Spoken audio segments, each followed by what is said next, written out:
자, 오늘 마태복음 22장의 마무리 단락 41절부터 46절까지 이 말씀을 같이 읽고 이 말씀을 예상하도록 하겠습니다. 참 중요한 말씀에 왔습니다. 그리스도는 누구인가? 요한복음 17장 3절에 보면 영생은 유일하신 참 하나님과 어제 유일하신 하나님에 대해서 말씀을 나눴고 그의 보내신 자 예수 그리스도를 아는 것이 영생이다 그랬어요. 그런데 오늘 바리새인들에게 예수님이 어제 나눈 말씀 중에서는 바리새인들의 질문에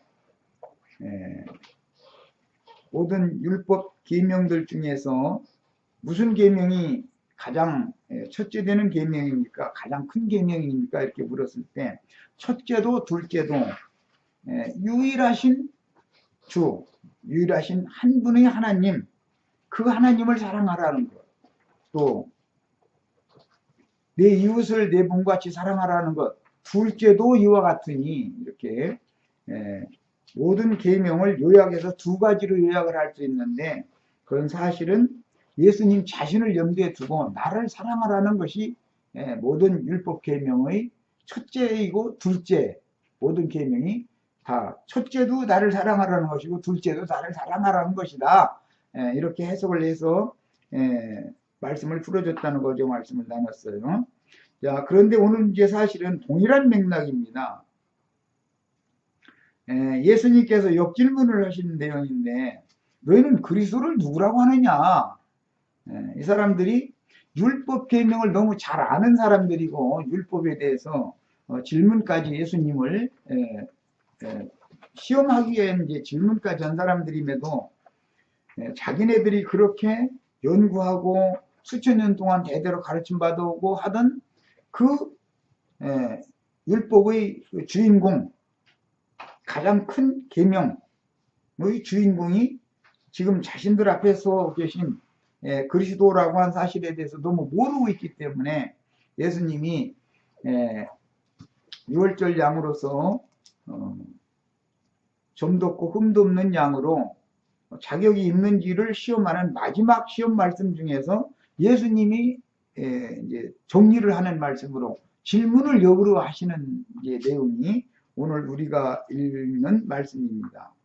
이 말씀의 큰 중심 주제는 그리스도는 누구인가 이거예요. 세상 교계에서도 그리스도는 누구인가 그 설교 제목으로 많이 샀죠. 그런데 그리스도는 누구인가를 오늘 우리가 분명히 아셔야만 계명을 잘 지킬 수가 있겠잖아요. 첫째 계명이 가장 큰 계명이 뭡니까? 물었으면 그리스도를 알아야 그분을 사랑할 거 아니겠어요?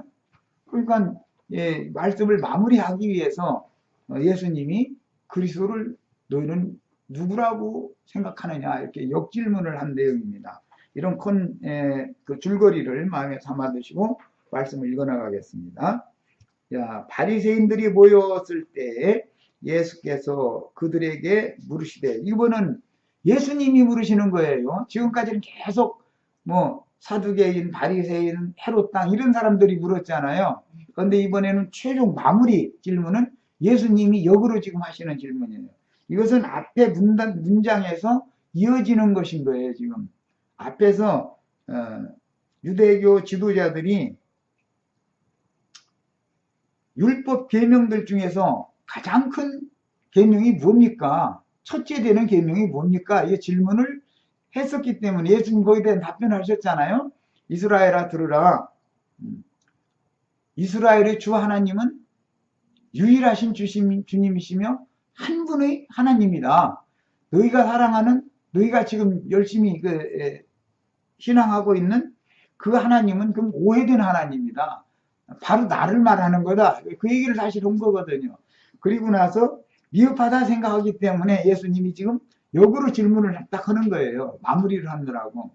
그러니까 율법 계명의 첫째 되는 거, 둘째 되는 거 다 그리스도를 바로 알고 그리스도를 사랑해라 그 말이라는 것이죠. 실제로 말하고자 하는 의도는. 그런데 이 사람들은 좀 그리스도가 누군지를 모르고 있는 거예요. 자기네들의 하나님, 자기네들의 메시아를 모르면서 그렇게 수천 년 동안 허황된 헛된 율법 종교 생활을 해왔었다는 걸 이제 드러내는 것이죠. 예수님이 그런 것을 일부러 딱 드러내려고 의도적으로 질문하는 내용인 거예요. 자, 같이 읽겠습니다. 바리새인들이 모였을 때 예수께서 그들에게 물으시되 너희는 그리스도에 대하여 어떻게 생각하느냐. 이게 참 굉장한 질문이죠. 예배당에 수십 년 다녔어도 이 질문 받으면 답변을 못 할 사람들이 많다는 거잖아요. 그리고 이제 누구의 자손이냐 이렇게 딱 물었어요. 그러니까 이 사람들이 대답을 하는 거예요. 다윗의 자손이니이다. 아주 틀린 건 아니죠. 50점만 맞췄죠. 네. 그러니까 이르시되 그러면 다윗이 성령에 감동되어 어찌 그리스도를 주라 칭하여 말하였느냐. 예. 이스라엘아 들으라 너희 주님은 한 분이다라는 말씀이 어제 나온 말씀이 중심 주제였죠. 예. 그러니까 예수님이 그걸 지금 지적하느라고 일부러 이 질문을 한 거예요.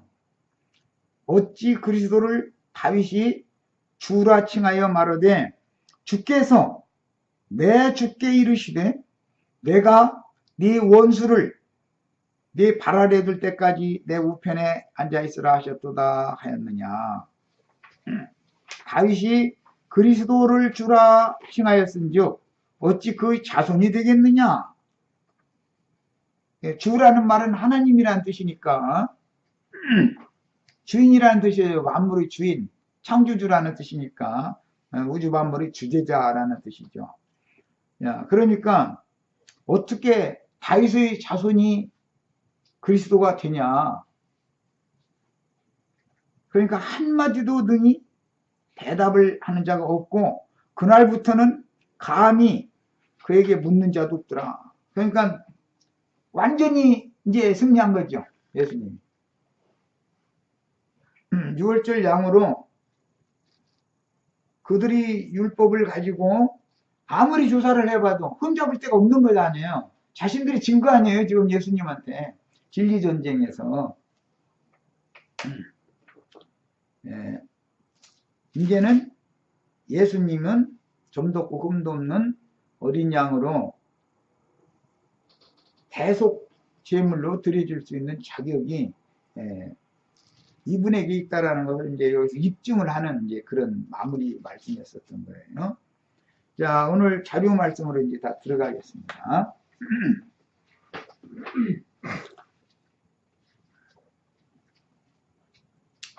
바리새인들이 모였을 때 예수께서 그들에게 물으시되 너희는 바리새인들 보고는 말이죠. 그리스도에 대하여 어떻게 생각하느냐. 그럼 그리스도가 누구의 자손이냐 이렇게 물어봤어요. 예수님은 지금 나는 하나님의 자손이지 인간의 자손이 아니다 이 얘기를 하려고 오고자 하는 거죠.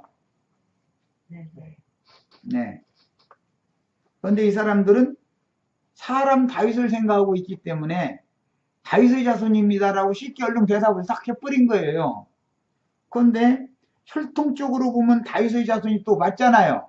그러니까 50점은 맞은 거죠. 그런데 이 사람들은 예수를 육체대로만 본다 그 말이에요. 지금 그렇죠. 육체대로 보면 다윗의 자손이 맞잖아요. 혈통대로 하자면 유다 지파의 다윗 후손으로 왔으니까. 마태복음 1장 1절 시작에도 아브라함과 다윗의 자손 예수 그리스도의 세계라 이렇게 시작이 됐잖아요. 이미. 그러니까 50점은 맞은 거예요. 지금. 그런데 이 말씀 속에 감춰져 있는 속에 또 기록한 말씀을 이들은 지금 모른다는 걸 예수님 알고 의도적으로 질문하시는데 이 앞에다가 예수라는 말을 빼고 그리스도라고 질문을 했어요. 어떤 말씀을 보면은 그 속에 말하고자 하는 의도가 감춰져 있는 거예요. 앞에 예수가 붙으면 사람이신 예수, 그리스도 하면 사람이신 예수와 그리스도가 합성된 단어가 되잖아요. 그런데 그냥 그리스도 그러면은 사람을 뺀 얘기잖아요, 지금. 그런데 이 사람들은 사람이신 예수를 지금 답변하고 있는 거예요. 다윗의 자손입니다 라고 이렇게 보는 거예요. 그러니까 벌써 예수님이 한 수가 높은 거죠. 벌써 질문하는 소리 딱 보면은 벌써 한 수를 먹고 들어가는 거예요. 말하자면. 자,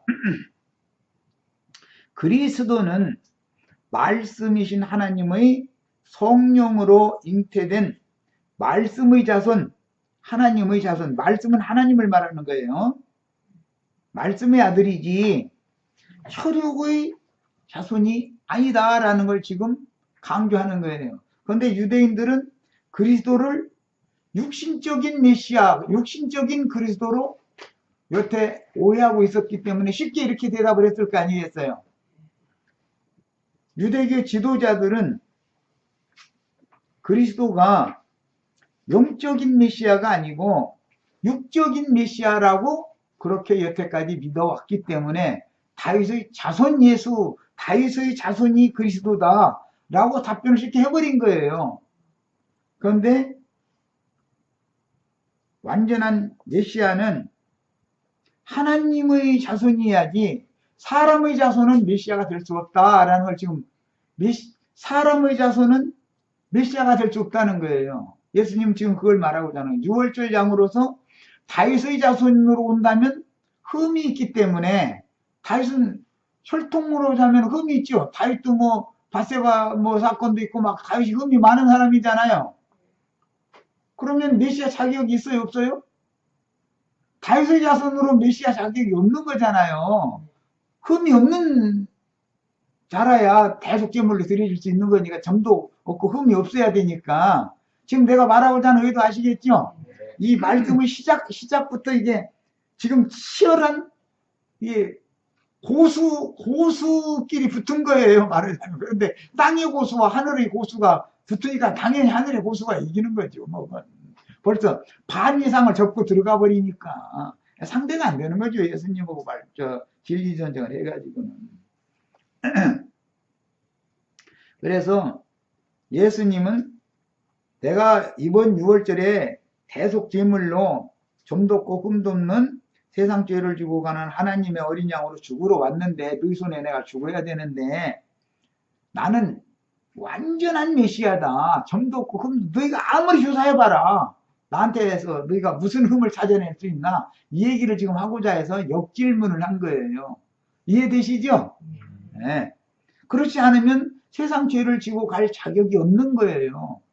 이 사람들이 생각하는 것처럼 그리스도가 만약에 다윗의 자손이라면 흠이 많기 때문에, 허물이 많기 때문에 자기 죄도 참 메시아에 의해서 구속받아야 되는 판인데 누구를 위해서 대속제물이 되겠어요? 이해되시죠? 예, 오늘날로 말하자면은 강대상에서 회개하시오 외치지만 그게 무슨 능력이 있냐 이거예요. 자기 자신이 먼저 회개하고 용서받아야 될 죄인인데 누구를 정죄하냐요, 누구를. 이해되시죠? 본인이 흠이 없어야 메시아 아니냐 이 말이에요. 지금 그것을 밝히고자 하는 거예요, 예수님은. 예, 왜 이 말씀을 오냐면 이제 이 말씀 다음에 23장으로 가요. 23장 가면 화했을진저 이 외식하는 서기관과 바리새인들이 그 얘기가 이제 계속 나와요. 문맥이 흘러가는 흐름을 아시겠죠? 감이 잡히죠? 네. 너희가 지금 제사장 인체하고 왕노릇 다 하고 선지자 인체하고 하지만 그게 메시아인데 너희는 메시아 자격이 있지도 않아. 너희는 메시아 근처도 못 가. 너희가 얼마나 흠이 많은데 그거 내 앞에서 외식이라는 게 이게 감춘다는 거잖아요. 그래가지고 너희가 백성들 가르쳐? 나보고 처음에 너희 시험할 때 네가 네 이름과 무슨 권세로 이 백성 가르치냐고 따졌지? 너희가 정말로 이 백성 가르쳐서 하나님 앞에 나갈 수 있게 할 수 있어? 지금 이 얘기를 하고자 하는 거예요. 문맥의 흐름인지 이해하시겠죠? 21장에 네가 네 이름과 무슨 권세로 가르치느냐부터 시작해서 22장에 계속 따졌어요. 했는데 마지막으로는 예수님이 역질문을 딱 하는 거예요. 이 사람들이 할 말이 없더라는 거예요. 그러니까 23장에 가서 이제 그들을 이제 역으로 정죄하는 거예요. 화 있을진저 외식하는 서기관과 바리새인들이요. 23장은 계속 그 말씀으로 나가는 거예요. 그리고 최종적으로는 어떻게 너희가 지옥의 판결을 피할 수가 있겠냐. 지옥 판결을 딱 내려버리는 거예요. 그러니까 이런 말씀을 들으면 함부로 목사 노릇하면서 이 사람 저 사람 함부로 뭐 11조 안 낸 노동론 무어서 남 정죄하고 날마다 그 사람들 강대상에서 남 정죄하고 앉았잖아요. 그럴 자격이 있어요, 그 사람들이? 그러니까 함부로 자기가 메시아인 체하고 자기가 뭐가 된 체하고 이런 짓을 절대 인간이 함부로 하면 안 되는 거예요. 진리를 알면은 두려워서 그런 짓을 못하죠. 목사 하라고 해도 못해. 진리를 알면.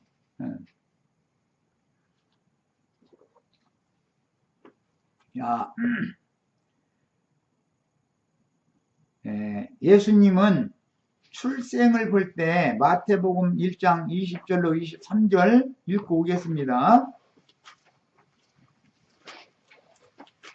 혈통적인 족보로는 아브라함과 다윗의 자손 예수 그리스도의 족보책의 얘기지만 이것은 혈통적인 마태복음 1장 시작의 혈통적인 족보 얘기인 것이고 실제로 예수님의 생명의 근원의 배경은 1장 20절부터 23절 읽겠습니다.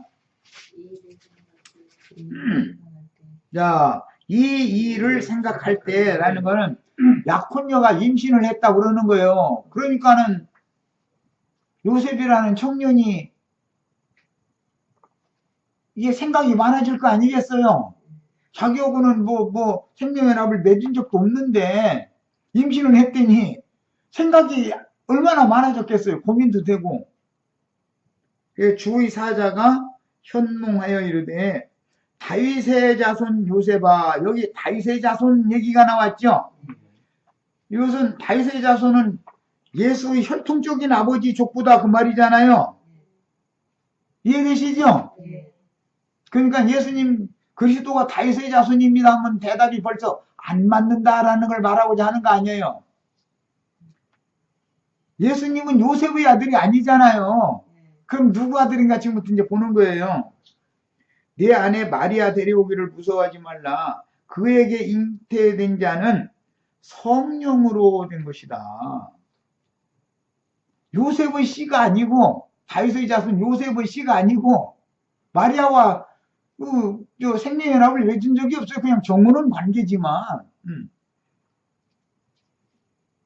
그러나 너 그녀 데리고 오는 거에 대해서 무서워하지 말아라. 그가 잉태를 했는데 잉태한 것은 성령으로 된 것이지 사람의 씨로 혈육의 씨로 된 게 아니다. 지금 천사가 가르쳐 주는 거예요. 하나님 말씀에. 이제 그럼 반은 풀렸죠. 오늘 말씀. 네. 아들을 낳으리니 이름을 예수라 하라. 이는 그가 자기 백성을 그들의 죄에서 구원할 자입니다. 그들의 자기 백성의 죄에서 구원하려고 오늘 대속물로 마지막 시험 받아가지고 좀도 없고 흠도 없는 6월절 양의 자격을 지금 완전히 획득하는 날이잖아요. 이제 이해되시죠? 지금 말하고자 하는 의도. 예. 성경을 볼 때는 이런 관점, 눈을 가지고 봐야 돼. 예. 이 모든 일이 된 것은 주께서 선지자로 하신 말씀을 이루려 하심이니 이르시되 보라 처녀가 잉태하여 아들을 낳을 것이요 그의 이름은 임마누엘이라 하리라 하였은즉 이를 번역한즉 하나님이 우리와 함께 계시다 합니다. 임마누엘이라는 말은 하나님이 우리와 함께 계신다 그런 뜻이죠. 그러면 성령으로 잉태됐다는 말은 하나님의 씨로 잉태됐다 지금 그 말이죠. 하나님의 신으로 잉태된 거다. 이게 영적 자녀다 그 말이에요. 지금 사실은 혈통적인 다윗의 자손 요셉의 아들이 아니야. 요셉의 씨가 아니니까 지금 혈통적인 다윗 계보의 씨가 아니고 하나님의 성령으로 예수의 영이 지금 태어나는 것을 말하는데 중점을 준다 그런 말이에요.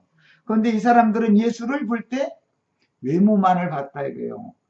혈육을 입은 죄 있는 육신의 모양으로 오신 사람 예수만을 자꾸 본다 이거예요. 그러니까는 예수를 오해할 수밖에 없죠. 그리스도에 대해서 오해하는 거예요. 자,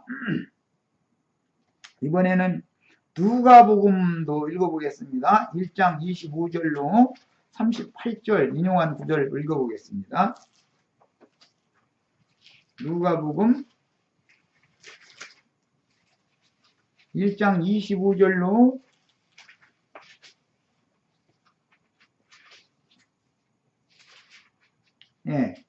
38절 누가복음 찾으셨죠? 주께서 나를 돌보시는 날에 사람들 앞에서 내 부러움을 없게 하시려고 이렇게 행하십니다. 이것은 사가랴의 찬송, 여기 엘리사벳의 찬송 이야기인데, 그 다음에 그 후 여섯째 달에 천사 가브리엘이 하나님의 보내심을 받아 갈릴리 나사렛이란 동네에 가서 다윗의 자손 요셉이라 하는 사람과 정혼한 처녀에게 이르니, 정혼은 했지만 생명연합을 맺은 관계는 아니에요. 아직 기혼 관계는 아니에요. 그 처녀 이름은 마리아라. 그에게 들어가 이르되 은혜를 받은 자여 평안할지어다. 이 은혜를 받은 자여 라는 말은 셈족의 그 언어 관습에서는 남편과 생명연합을 맺은 상태를 말하는 거예요. 셈족의 언어 관습이에요. 이것이. 주께서 너와 함께 하시도다 하니 처녀가 그 말을 듣고 놀라 이런 인사가 어찌함인가 생각하며, 이거는 아니 나는 남자를 만난 적도 남자를 모르는데 무슨 은혜를 받은 자요 이런 말을 하는가 그렇게 생각했다는 거예요. 생각하며 천사가 이르되 마리아여 무서워 말라. 네가 사람에게 은혜를 받은 게 아니라, 사람 남편에게 은혜를 받은 게 아니라 하나님께 은혜를 입었느니라. 보라 네가 잉태하여 아들을 낳으리니 그 이름을 예수라 하라.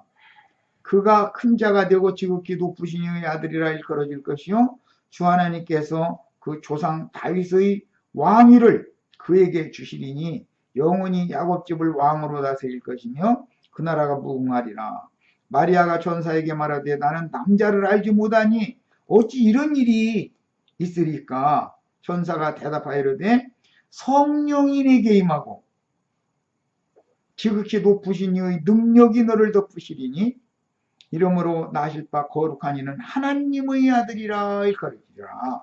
야, 그리스도는 하나님의 아들이야죠. 하나님의 자손이야지 다윗의 자손이면 안 되는 얘기가 이제 증명이 됐죠. 이런 것을 몰랐다 이거 바리새인들이. 성경을 그렇게 잘하는 사람들인데, 오늘날 어떤 목사님들도 마태복음 22장 41절로 46절 읽어 강론을 많이 한다고 하면 그리스도는 누구인가에 대해서 그리스도를 알아야 된다고 설교는 잘하지만 그리스도는 누구인가에 대해서 말하고자 하는 의도를 너무 모르고 그냥 인간말로 설교하는 것이 뭐 99%예요. 몰라 1%는 어쨌든 섞여서 어디가 숨어서 진리를 잘 알고 말씀 강론하는 사람도 물론 있겠죠. 그러나 그런 사람들은 다 드러나지 않고 있기 때문에 성경을 읽는 눈이 안 열려 있는 거예요. 말하고자 하는 의도가 그들에겐 다 감춰놔 버리는 거예요. 이게 하나님의 지혜입니다. 야, 그러면 하나님의 아들인데 사람으로 오는 경우는, 하나님의 아들인데 사람으로 오려면 당연히 여자의 태를 빌려야 사람으로 오잖아요.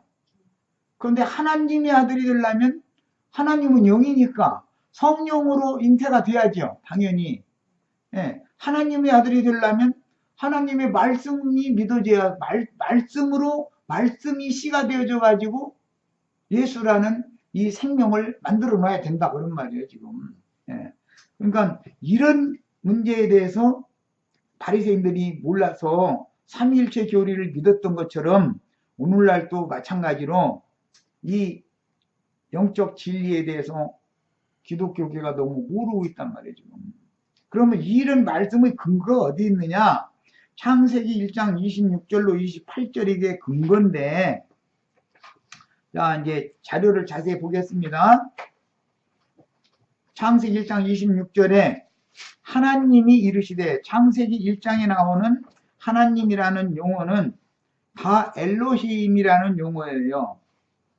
그런데 엘로힘이라는 용어는 단수 개념도 있지만 주로 복수 개념으로 많이 사용을 해요. 엘로힘이라는 하나님이라는 용어가 복수 개념으로 많이 사용을 해요. 자, 엘로힘께서 말씀하시기를 우리의 형상을 따라, 여기 지금 하나님이 복수 개념이 됐죠. 우리의니까 하나님이 이르시기를 우리라고 했으니까 복수 개념이 됐잖아요. 우리의 형상을 따라 우리의 모양대로 우리가 사람을 만들고 그들로라는 건 이제 사람이 복수였기 때문에요. 남자와 여자이기 때문에 바다의 물고기와 하늘의 새와 가축과 온 땅과 땅에 기는 모든 것을 다스리게 하자. 이것이 하나님의 계획이었어요. 27절 하나님이, 앞에는 26절에는 우리라는 용어가 3번 나왔죠. 그런데 27절에는 자기가 됐죠. 여기 27절은 단수잖아요, 지금. 26절은 복수가 3번 나왔고 27절에서는 똑같은 하나님 엘로힘인데 여기에서는 하나님이 자기라고 돼 있어요. 여기는 단수예요. 형상 곧 하나님의 형상대로 사람을 창조하시되, 여기 나오는 하나님 자신의 형상대로 창조된 이 사람이신 예수단 말이에요. 여기가 사람이신 예수, 그 예수님이 하나님 자신의 형상이다. 이게 앞에 26절에 우리 그랬는데 실제로는 누구 형상이요? 하나님이 자기 형상이죠. 단수 예수님의 형상이다 이거예요. 그래서 이제 신약 성경에는 그리스도는 하나님의 형상이니라 이렇게 돼 있죠. 신약 성경에 그래서 그리스도는 하나님의 형상이니라 이렇게 돼 있는, 설명이 돼 있는 거예요. 야, 그러니까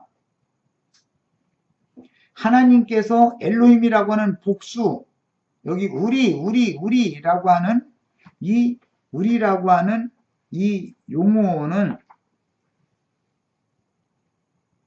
자기 형상을 충족시켜 주지 않으면 이 용어를 해석할 방법이 없다 이거예요. 그러면 이제 여기에서 하나님이 우리라고 했을 땐 복수 개념이니까 이 개념을 이해를 하셔야 돼요. 오늘은 이걸 이제 이해를 시키려고 그래요. 어제는 하나님은 한 분밖에 없다라는 걸 강조해서 말씀을 드렸으니까, 이 말씀을 이해를 돕기 위해서 우선, 요한복음 14장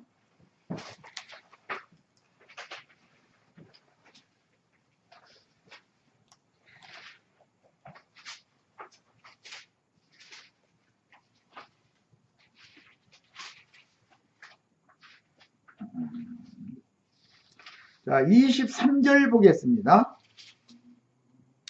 요한복음 14장 23절 예수께서 대답하여 이르시되 사람이, 읽으세요 같이, 나를 사랑하면 내 말을 지키리니 내 아버지께서 그를 사랑하실 것이요 우리가 그에게 가서 거처를 그와 함께 하리라 그랬어요. 여기 보면 우리가라고 하는, 여기 우리라는 건 창세기 1장 26절에 3번 나왔던 우리를 설명하는 거예요. 지금 사람이 나를 사랑하면, 이것은 나를 사랑하면 그러니까 예수 그리스도 그분 자신을 사랑하는 거잖아요. 지금 계명 중에 가장 큰 건 예수님 사랑하라는 거였어요. 이웃 사랑하라는 것도 내가 너희 이웃이야, 너희를 구속하러 온 이웃이야, 그 얘기를 한 거예요. 그러니까 예수님 사랑하라는 것이 첫째도 둘째도 다 나 사랑하라는 얘기인 거다. 계명이라는 건 그 얘기를 어제 했죠. 자, 그리고 나서 사람이 나를 사랑하면, 이 말은 계명을 잘 지키면 이제 그 말과 같은 거예요.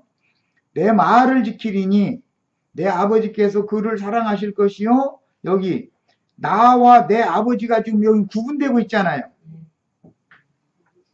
우리가라고 하면 나라고 하는 예수님, 인자 예수와 예수 안에 계신 말씀이신 아버지가 지금 함께 돼 있는 거잖아요. 우리 안에는.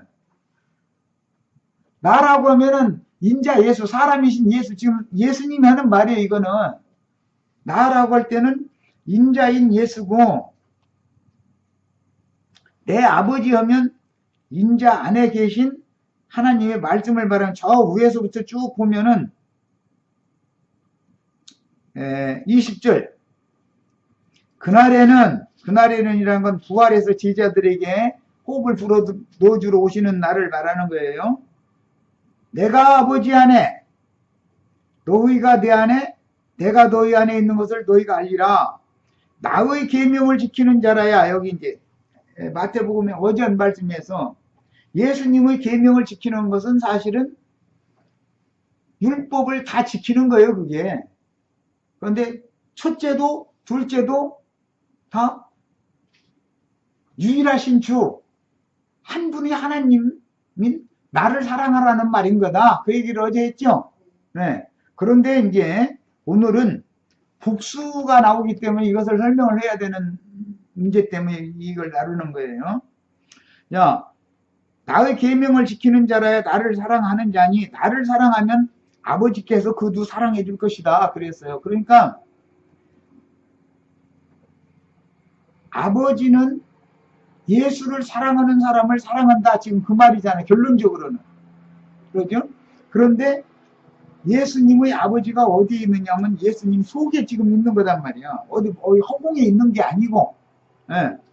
왜냐하면 하나님의 성령이 예수의 영을 이미 잉태할 때부터 예수의 영은 우리 죄인들의 영과는 다르다 이거예요. 예수의 영은 구속받아, 즉 거듭날 필요가 없어요. 예수의 영은 거듭날 필요가 없는 거예요. 이미 하나님의 아들로 잉태돼서 나왔으니까. 그럼 우리 죄인들의 영은 구속받고 거듭나야죠. 이 차이가 있단 말이에요.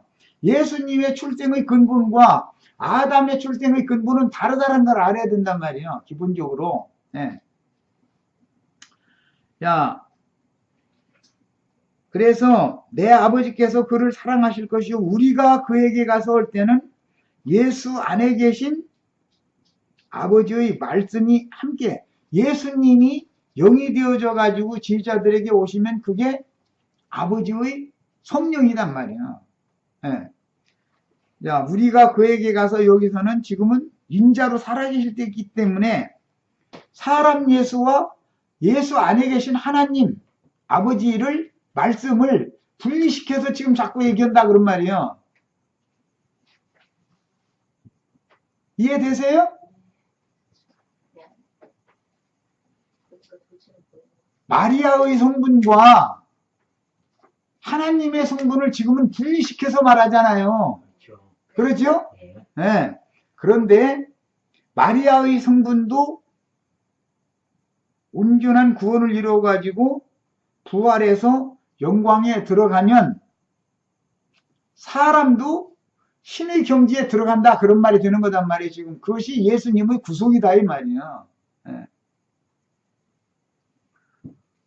그런데 형제님 죄 없는 여기 지금 창세기 1장 엘로힘이요 하느님이 복수라고 하셨잖아요. 예.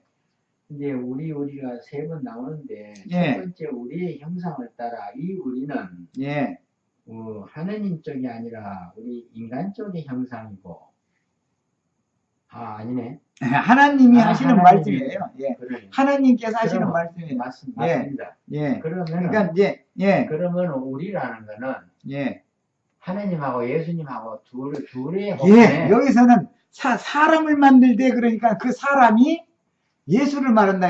무죄한 사람, 하나님의 형상으로 태어나는 사람은 예수님밖에 없는 거예요. 예. 아담 세계 사람은 하나님의 형상으로 태어날 수가 없는 거예요. 예. 이제 이것을 밝히면 되는 거예요. 자, 그래서 예수님 속은 신성의 모든 충만한 것으로 가득하다 이렇게 되어 있죠. 골로새서에 보면 예수님의 속은 하나님의 신으로 충만하고 껍데기, 유대인들이 보는 껍데기는 죄 있는 육신의 모양으로 똑같은 사람, 죄 있는 사람의 모양으로 왔단 말이에요. 그러다 보니까 사람들 혼동을 하는 거예요. 왜? 유대인들은 예수의 육신만 보는 것이죠. 그런데 제자들은 예수라는 육신 속에 있는 하나님을 봤기 때문에 하나님의 영광을 봤다. 요한복음 제자들은 하나님의 영광을 봤다고 그랬잖아요. 그런데 유대교 지도자들은 예수를 통해서 하나님의 영광은 못 본 거예요. 껍데기만 본 거예요. 예. 자, 이제 이런 원리를 이제 성경을 찾아서 이제 찾아보겠습니다. 로마서 8장 3절을 봅니다. 우선 1절 읽고 3절 보겠습니다. 로마서 1장 1절 읽고 로마서 1장 1절 3절까지 로마서 1장 1절부터 3절까지 봅니다. 예수 그리스도의 종 바울은 사도로 부르심을 받아 하나님의 복음을 위하여 택정함을 입었으니 이 복음은 하나님이 선지자들을 통하여 그의 아들에 관하여, 이게 하나님의 아들에 관하여 그 말이죠. 예. 관하여 성경에 미리 약속하신 것이다. 하나님의 아들을 사람을 인육을 입혀 보낼 것이다 라는 것이 성경이 이미 약속이 되어 있다 이 말이. 이거는 창세기 1장, 우리가 지금 읽은 창세기 1장 26절로부터 27절 2절 사이에 이미 그게 계시가 되어 있죠. 하나님이 우리의 형상과 우리의 모양대로 사람을 만들자 했는데 그 하나님의 형상과 모양의 사람이 누구냐면 예수님을 말하는 거야. 그러니까 자기 형상대로 만들었다 할 땐 예수님의 형상을 말하는 거다 그런 말이에요. 이제 일단 그 부분을 이렇게 이해를 하시고 나서 더 나가는 거예요. 그것이 이미 성경에 약속이 됐다는 거예요.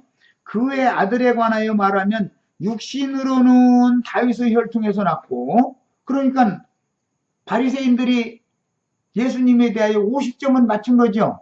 다윗의 자손입니다 했으니까 반은 맞은 거예요. 다윗의 혈통에서 나셨고 성교의 영으로는 죽은 자들 가운데서 부활하사 능력으로 하나님의 아들로 선포되셨으니 이것은 맏아들로 나실 때, 부활하실 때는 2번 났다고 돼 있죠. 자, 복생자라고 할 때는 사람의 모양으로 오셨고 하나님이 말씀이 육신이 돼서 오셨고, 맏아들로 2번째 나실 때는 맏아들로 오셨죠.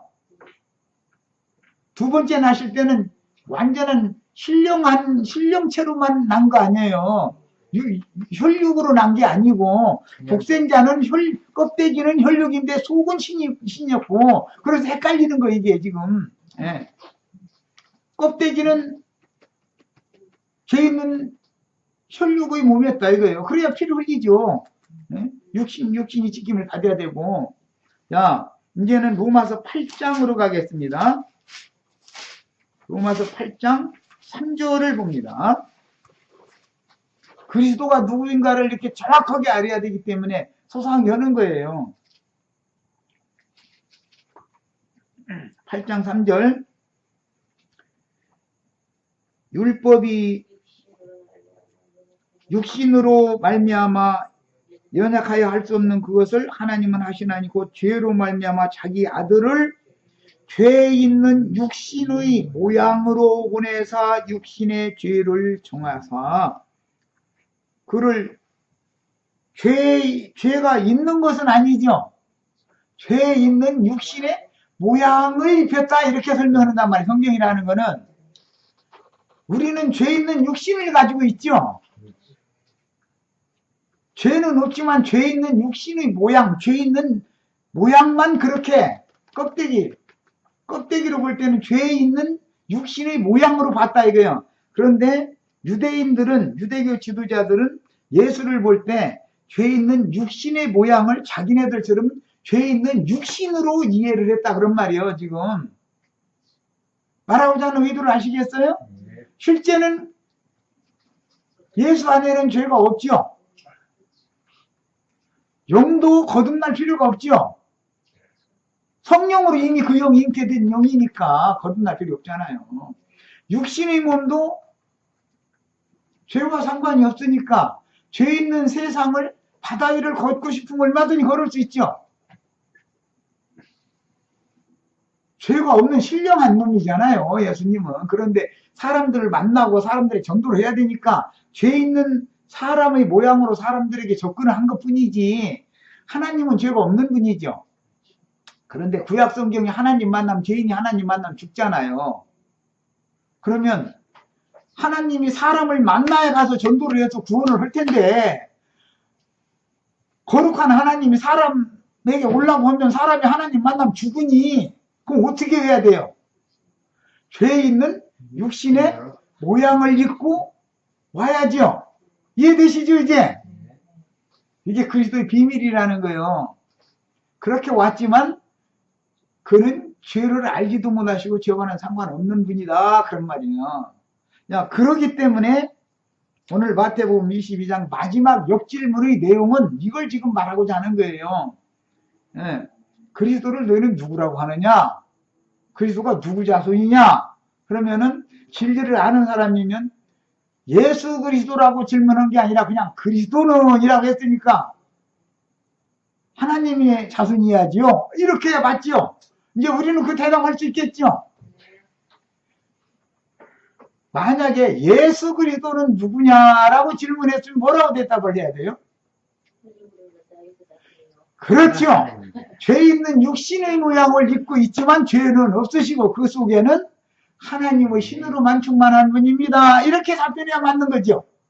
이해되시죠 이제? 이분이 비밀한 분이다 이거예요. 그래서 세상 죄를 지고 갈 하나님의 어린 양의 자격은 이분밖에 없다라는 것을 마태복음 22장 오늘 우리가 읽은 말씀을 통해서 입증하고자 한다 예수님. 그래서 역질문을 한 거예요.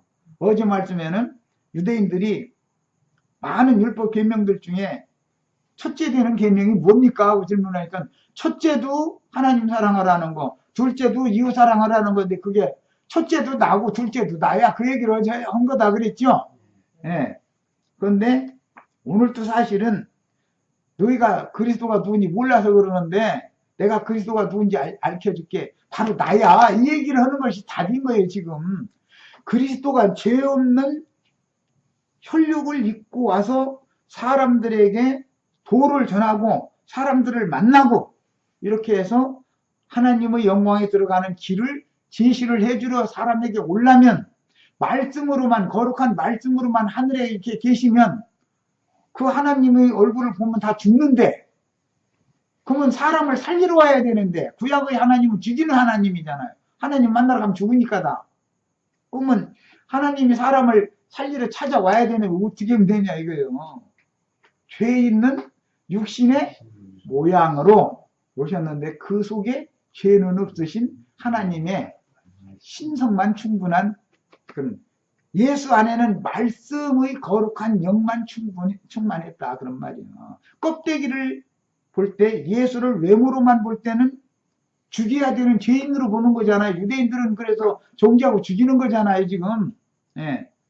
저희가 죽어야 되는데 반대로 살려주러 온 예수를 죽이는 거예요 지금.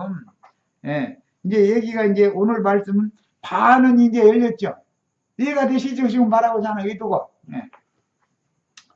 자, 여기에서 창세기 1장에 나오는 이 우리의라고 하는 이 용어가 엘로힘이라는 용어인데 엘로힘이라고 하는 이 용어는 양면으로 쓰여서 어디에서는 최상급의 단수로 쓰고 어디에서는 신들, 영들이라고 할 때 쓰는 복수로도 써요. 그러니까 문맥에 따라서 어디에서는 창세기 1장은 창조 얘기죠. 조물주 얘기잖아요. 거기에서는 최상급의 단수로 해석을 해야만 맞는 것이고 똑같은 성경을 읽어도 이제 시편 82편 뭐 요한복음 그 10장에서 예수님 인용하신 말씀대로 말씀을 받은 자는 신들이라 칭한다 그랬죠.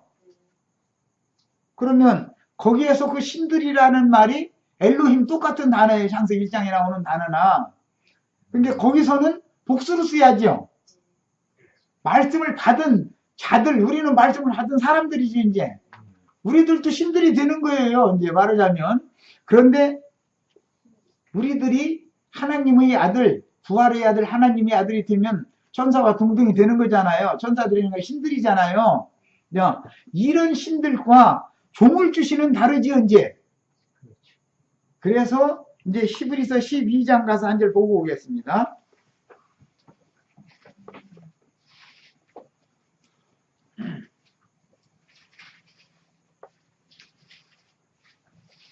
(9절) 읽겠습니다.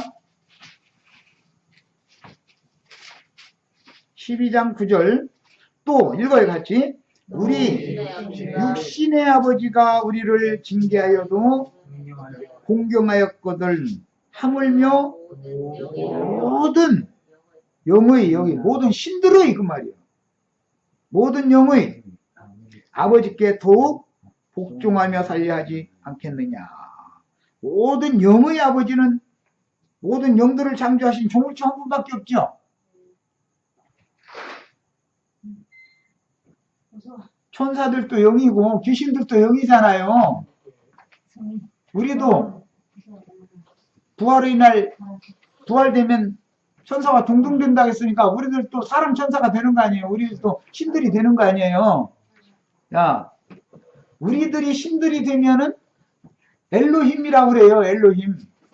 똑같은. 그런데 거기에다가는 복수 개념을 해석을 해야 되는 거고, 많은 천사들, 많은 영들에게 적용할 땐 똑같은 엘로힘인데, 우리들이 천사와 동등이 됐을 때는 똑같은 엘로힘인데 거기는 복수로 개념을 정리한다 이 말이에요.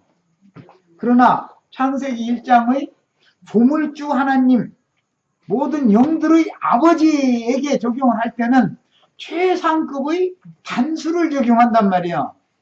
엘로힘이라는 용어가 이게 두 가지면 히브리어라는 건 굉장히 어려워요. 똑같은 엘로힘이라는 단어인데 문맥에 따라서 어디에서는 최상급의 단수로 사용을 하고 어디에 가서는 복수로 사용을 한단 말이에요. 이런 것을 진리 지식이 없으면 우리가 우리의 형상대로 우리의 모양대로 사람을 만들자 했을 때 그 말이 해석을 할 수가 없다 그런 말이에요. 예.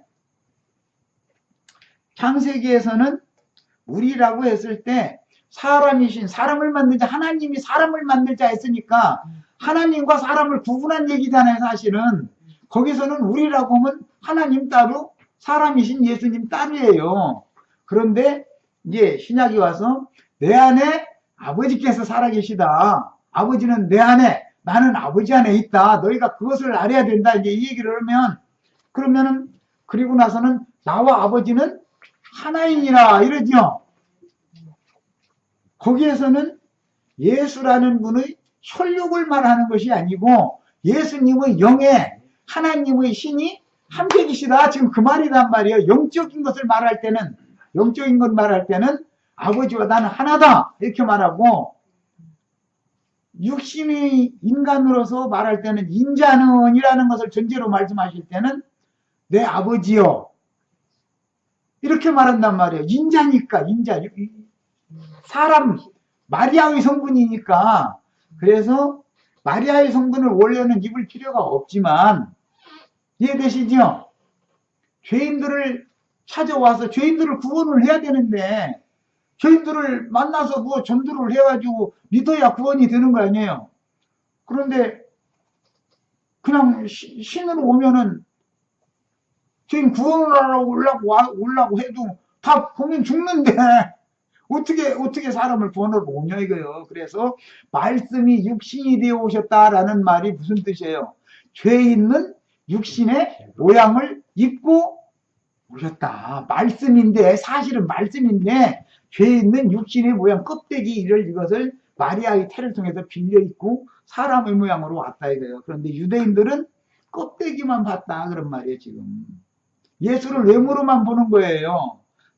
껍데기라도 너무 그럴싸한 사람으로 뭐 이렇게 온 게 아니고 아주 너무 볼품이 없는 그런 아주 천한 모습으로 이렇게 온 거예요. 육신적으로 봐도 뭐 키도 훤칠하고 뭐 멋있게 이렇게 생기지 않았다는 거예요. 예수님은. 로마교인들이 그림 그려놓으면 예수님 너무 멋있게 그려놔가지고 착각하게 하겠어. 그래서 기독교인들 그 그림 항상 상상하고 있다가서 구름 속에서 예수님 오시는 날 영접하려고 그 세례당에다가는 큰 코 다쳐. 그렇게 멋있는 예수님이 아니요. 이사야 53장에 보면 아주 볼품없는 그런 모습으로 오시는 걸로 예언이 이미 돼 있어. 그래서 아무도 존경할 만한 그런 사람이 아니었다는 거예요. 그러니까 기독교인들 엉뚱한 예수 믿다가 지금 큰 코 다쳐. 낮고 전한 우리 박성희 자매를 통해서 예수님이 오실 수도 있죠. 그렇죠. 그까짓 무슨 이렇게 하기 쉬운 사람을 통해서 오신다는 거예요. 예수님은. 그러니까 기독교인들이 지금 다 속고 있는 거예요. 그림에다가 막 양 어깨다 이렇게 메고 있는 그 그림 보세요. 예수님 얼마나 멋있게 생겼는지.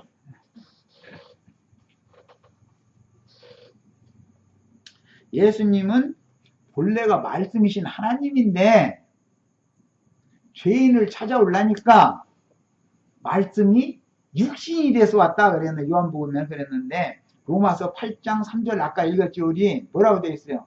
죄 있는 육신의 모양으로 오셔서 그 육신 속에 죄로 정했다. 그래서 무죄자인 예수의 육체가 우리 모든 죄를 덤팽이 쓴 거지 말하자면 뒤집어 쓰고 그들의 유대인의 율법에 의해서 정죄받고 죽는 거예요. 그게 구속이단 말이에요.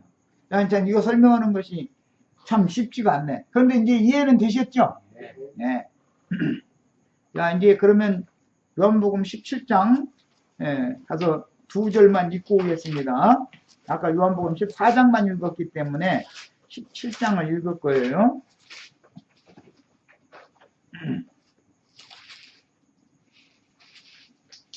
11절 보시고 21절 보시고 이렇게 2절 보겠습니다.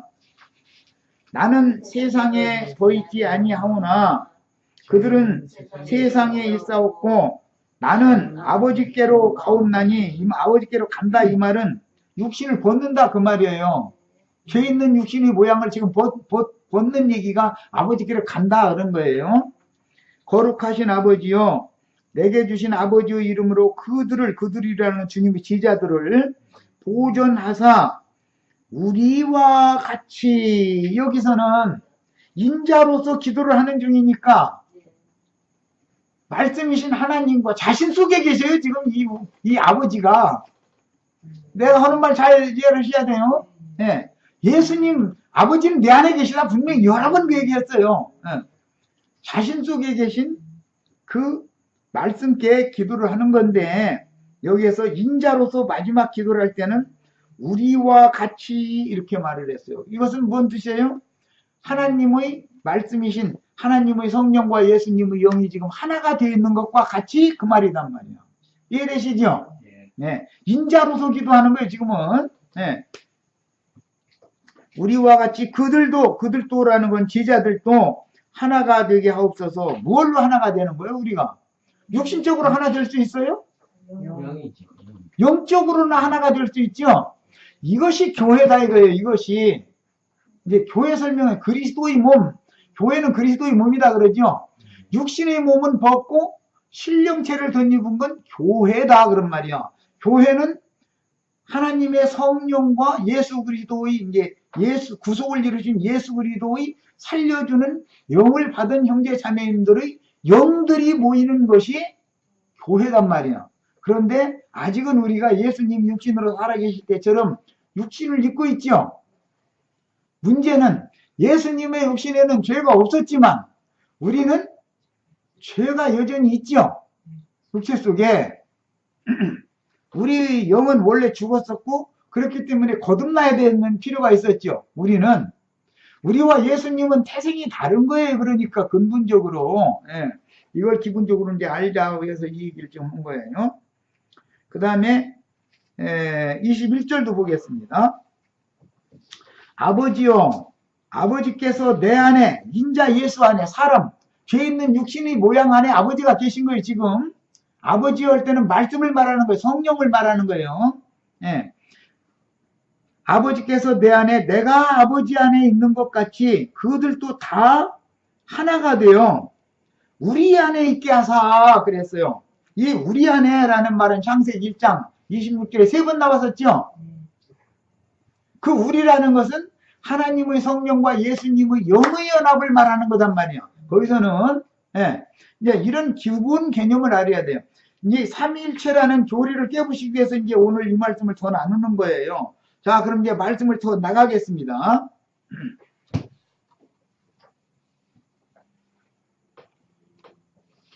자, 태초부터 계시던 생명의 말씀은 스스로 계신 여호와 아버지죠. 만유의 주잖아요. 모든 영들의 아버지잖아요. 말씀으로 다 짓는 거니까, 창조하는 거니까 말씀이 아버지예요. 만물의 주인이에요. 그런데 그 아버지가 육신을 입고 왔다고 해가지고 신이 둘 되는, 말씀이 둘이 되는 건 아니죠. 똑같은 말씀이죠. 예수 안에 있는 말씀이나 예수라는 인육을 잊기 전의 말씀이나 말씀이 달라지는 거 아니겠냐 이 말이에요. 신은 하나죠, 여전히. 구속을 이룬 다음에 성령이 교회들에게 하시는 말씀, 그리스도의 말씀으로 사도들을 통해서 전도를 하게 할 때, 그러면 그 말씀이 셋이 되는 건 아니잖아요, 이제. 여전히 인육을 잊기 전의 말씀이 인육을 입고 오셔서 인육을 벗고 육체까지도 영광스럽게 해가지고 살려주는 영으로 오셔서 성령이 교회들에게 하시는 말씀을 할 때 성령이 교회들에게 말씀한다 해가지고서 신이 셋된 건 말씀이 셋된 건 아니잖냐 이 말이야. 여전히 말씀은 말씀이지. 이해되시죠? 그러니까 삼위일체라는 말이 맞아요, 안 맞아요? 너무 진리를 몰라 그러는 거야. 하나님이 사람을 구원하기 위해서는 죄 있는 육신의 모양으로 죄인들을 찾아와야 되니까, 거룩한 구약의 하나님으로만 계시면 사람이 하나님 만나면 구약 성경에 다 죽잖아요. 그럼 어떻게 구원을 할 거예요? 때가 찼는데, 약속의 때가 찼는데 죄 있는 육신의 모양으로 오야죠.